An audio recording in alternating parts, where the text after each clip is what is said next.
Oi, pessoal! Mais uma aula hoje da Prof, né? Mas é uma aula bem rapidinha, prometo para vocês. Então, nós vamos falar agora sobre a rubéola. É uma doença que atualmente está erradicada do nosso país, mas ela foi muito preocupante alguns anos atrás. Tenho certeza que se eu perguntasse aí na sala, né, se a gente estivesse na sala de aula, se alguém já teve, alguns iam erguer a mão, inclusive eu.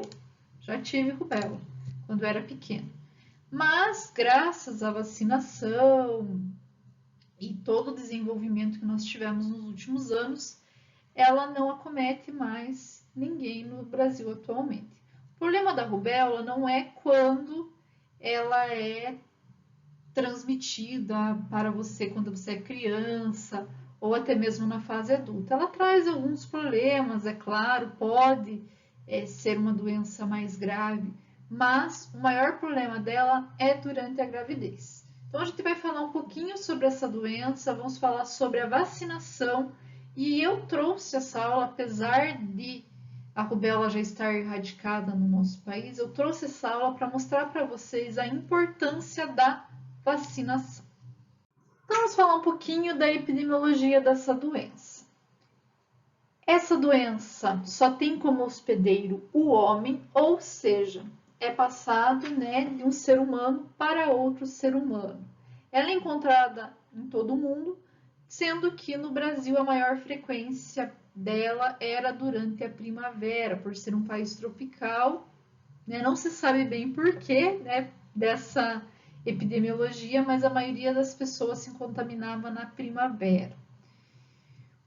Ela foi muito frequente em crianças, na minha época ela era bem frequente em crianças, mas por ter a vacinação, né, a vacinação começou primeiramente em crianças, erradicou-se a doença em crianças. Atualmente ela é mais frequente em adultos e jovens, porque são pessoas que não tomaram essa vacina quando eram criança. Então, deem uma olhadinha na carteirinha de vocês, veja aí se vocês tomaram a tríplice viral. É uma vacina, né, que foi atualmente, né, foi administrada em todas as crianças, mas pode acontecer de você não ter tomado. Então, dê uma olhadinha na carteirinha de vacina de vocês. Então, antes da vacinação, nós tínhamos uma grande epidemia dessa doença. Nos Estados Unidos, entre 1964 e 1965, né, um ano, teve-se uma epidemia bem grande, onde 12 milhões e meio de pessoas foram contaminadas e nós tivemos 11 mil óbitos, sendo também que tivemos 20 mil recém-nascidos com má formação. Claro, né, que quando a gente vê um dado desse de 12 milhões, 11 mil mortos, agora a gente não se assusta, porque a gente está vendo a nossa pandemia aí de coronavírus, onde está morrendo 2 mil pessoas, mil e poucas pessoas por dia só no Brasil. Não se assustamos agora. Mas vocês imaginem em 1964, né, essa epidemia acontecendo.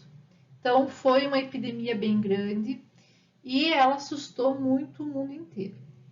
Nós temos alguns dados no Brasil entre 1999 e 2001, onde aconteceram aproximadamente 600 notificações de síndrome de rubéola congênita, passada de mãe para filho durante a gravidez. Mas, atualmente, como eu falei para vocês, nós temos a vacina tríplice viral, onde essa vacina é para cachumba, rubéola e sarampo. E nós erradicamos a doença. Em 2008, teve uma grande campanha de vacinação, onde vacinaram bastante pessoas ali entre 19 e 39 anos. Alguns estados era de 20 a 39 anos, depende muito do estado. E em 2010, desde 2010, então, não foram mais notificados de rubéola no Brasil. Mas como eu falei para vocês, olhem a carteirinha, porque vocês lembram que ano passado, ano retrasado, nós tivemos um surto bem grande de sarampo, porque muitas pessoas não tomaram essa vacina tríplice viral. Provavelmente, se você, né, vocês que já estão na faculdade, ano passado, se vocês não tomaram, vocês acabaram tomando essa vacina porque teve uma campanha grande na universidade. Mas dê uma olhadinha, às vezes você tem um irmão ou alguém que não tomou essa vacina e é importante para que essa doença não volte, né? A gente tem que cuidar muito em relação a isso. A rubéola adulta, ela é vista como uma doença benigna, né? Ela vai acometer adultos e crianças e normalmente ela não tem nada muito clínico. Nós vamos ter febre, eu vou falar para vocês daqui a pouquinho ali sobre, né, os sintomas, mas não é uma doença que chega a ter uma patologia muito grave. Mas a rubéola congênita é uma infecção bem grave, tem transmissão por via transplacentária, pode ocasionar má formação congênita no feto e também o aborto.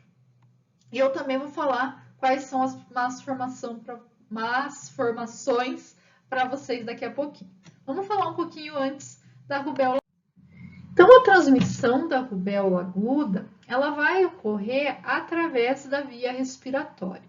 O vírus ele adentra-se a essa via respiratória e multiplica-se na mucosa do trato respiratório.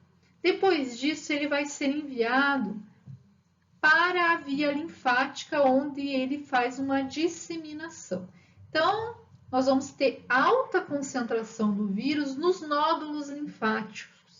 E vocês, né, se alguém já teve, vai lembrar que você tem uma dor localizada nesses nódulos, atrás da orelha, embaixo, próximo à axila. Por quê?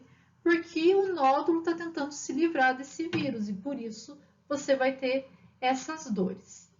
Após esse aparecimento do nódulo, 5 a 10 dias após, nós vamos ter o aparecimento da erupção.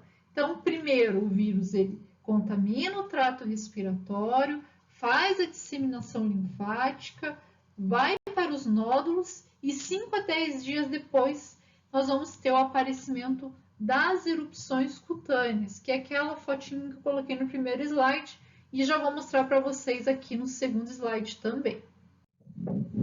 A incubação do vírus, ele demora até 14 dias, depende muito da pessoa, do estado imunológico. Nós podemos observar a presença do vírus no soro, presença nasofaríngea e também nas fezes. E 14 a 21 dias após o contato, a pessoa vai desenvolver essa erupção que nós chamamos de erupção maculopopular. Então, quem já teve sabe como esse negócio coça, né? Nossa, chega a ser bem irritante. Então, é uma coceira chata, né? A pessoa também vai sentir a pele arder, além da coceira, né? Sente a pele com ardência em algumas regiões, até porque quando você coça, você acaba machucando a pele. E também sente que até a roupa incomoda, tá? Então, é um sintoma bem chato, digamos assim. Depois que essa erupção desaparece, nós conseguimos ainda detectar o vírus por mais ou menos uma semana no corpo, tanto no soro quanto nas fezes, como na parte nasofaríngea. Então, o vírus ele continua sendo disseminado mesmo após o desaparecimento dos sintomas. Além da erupção, nós temos outros sintomas, como a linfadenopatia, febre não muito alta, mas febre, conjuntivite, faringite e artalgia. Então, são alguns sintomas comuns quando a rubéola é clínica, né? Mas tem muitas pessoas que acabam tendo ela de forma subclínica. é até engraçado, né? Porque quando eu peguei, a minha irmã pegou também, meu irmão pegou, todos nós lá em casa pegamos. E eles não tiveram quase sintomas nenhum de rubéola. Tipo, minha irmã acho que teve umas 2 ou 3 erupções próximo ao pescoço, assim, não foi nada grave. Meu irmão foi menos grave ainda. Ele era bem pequeno, então nem teve tanto sintoma. Agora, pessoal do céu, eu tive muita febre. Eu tive uma febre tão alta que eu cheguei até a ter, durante a noite, né, ter alucinação. Então, depende muito de cada pessoa e depende também do vírus, né? Às vezes o vírus ele acaba tendo uma resistência maior e acaba causando uma infecção piorada, digamos assim, né? Uma infecção mais grave.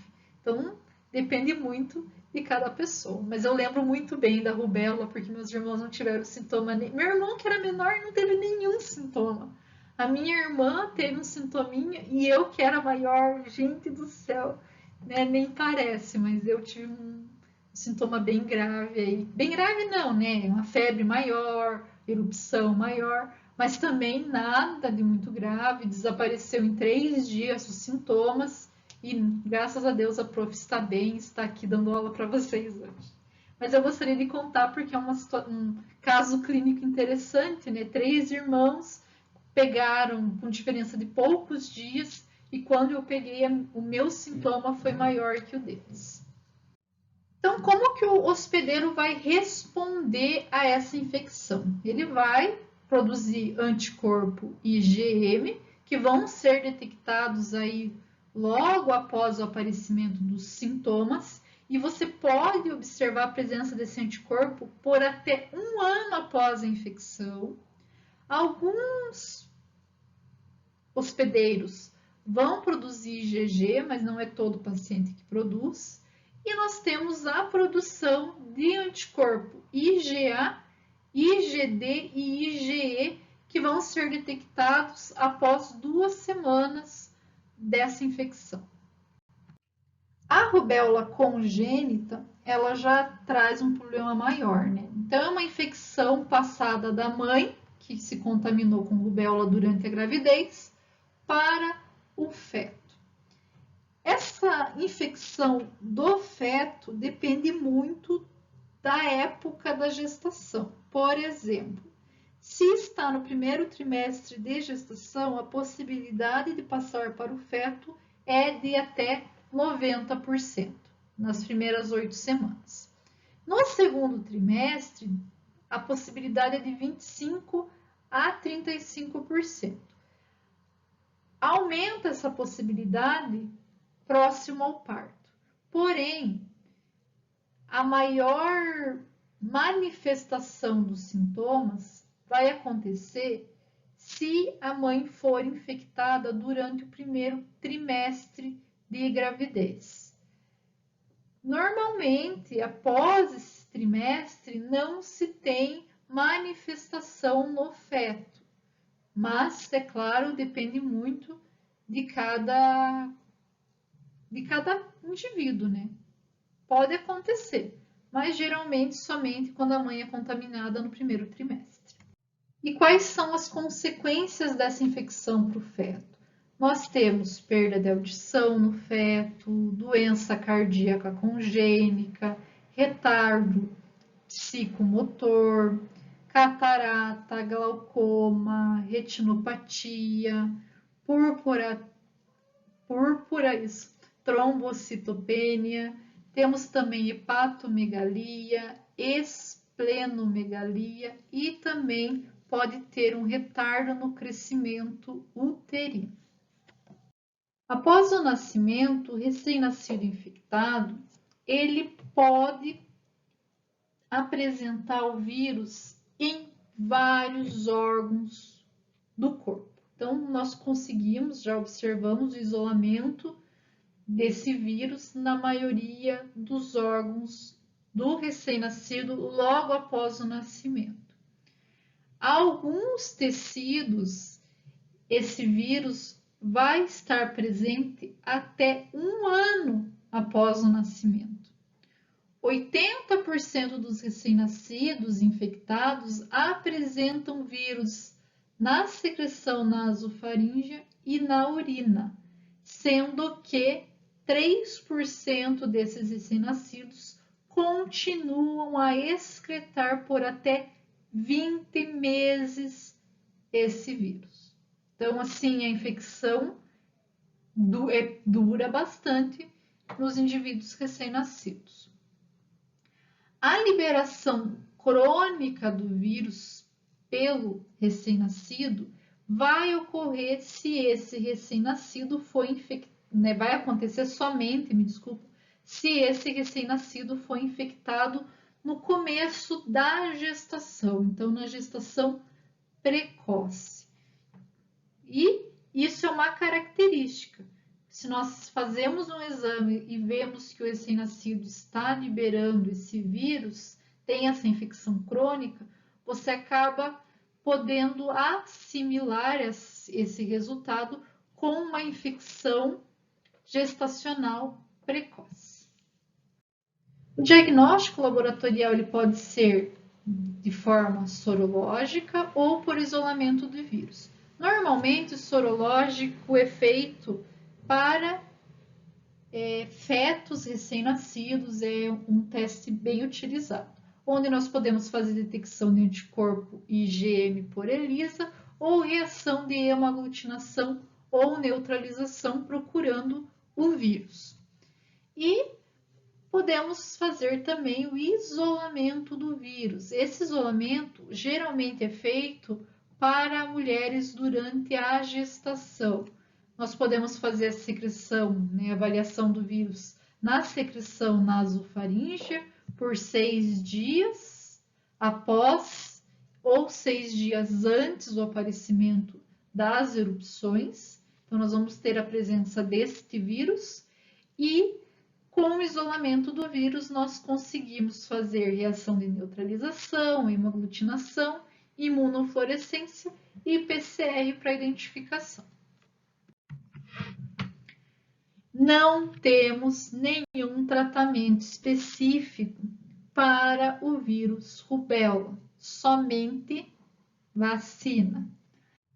A vacina para a rubéola ela é produzida com vírus atenuado, induz uma resposta imunológica em aproximadamente 95% da população que é vacinado por ela, e ela tem uma duração de aproximadamente 12 anos de proteção. Então, sempre que a gente fala de rubéola, eu preciso chamar a atenção de vocês. Deem uma olhada na carteirinha de vacinação, se vocês têm, quando que foi a última vez que vocês tomaram a tríplice viral, porque é importante que essa vacina esteja em dia. Porque, né, pode ser que amanhã ou depois, principalmente as mulheres, né, queiram engravidar e nós temos que proteger o nosso filho. Então, precisamos pensar muito bem em relação à vacinação. Precisamos estar vacinado. Pessoal, eu trouxe essa aula para vocês para mostrar a importância da vacinação. Nós estamos num momento crítico e precisamos fazer uma campanha recomendando a vacinação. A vacinação salva vidas. Vocês já imaginaram quantas crianças poderiam ter nascido com má formação se nós não tivéssemos a vacina da rubéola? Quantas pessoas foram salvas por essa vacina? Olhem a importância desta vacinação. Até, né, a gente fala que é um vírus erradicado, mas eu tenho aqui em falar para vocês da importância de estar com essa vacina em dia. Por quê, pessoal? Porque pode voltar, igual voltou o sarampo, né? O sarampo ele teve aí em 2018, 2019 uma epidemia regional, né, no Brasil, e causou alguns danos à sociedade. Então, sempre, pessoal, verifiquem a carteirinha de vacinação de vocês. Provavelmente, como eu falei, vocês estão na faculdade, ano passado, devem ter tomado e verificado a carteirinha de vocês. Mas deem uma olhada na carteirinha dos seus familiares para ver se essa vacina está em dia e também outras vacinas. Eu vou dar uma aula para vocês só de vacina, não se preocupem, vou mostrar todas as vacinas que o SUS tem, quais são as vacinas liberadas pelo SUS e também a importância de cada uma delas. Mas hoje eu estou falando da tríplice viral, então dê uma olhadinha lá na carteirinha de vocês e das pessoas aí da casa de vocês para ver se está tudo em dia. Uma ótima semana para vocês e até a próxima aula.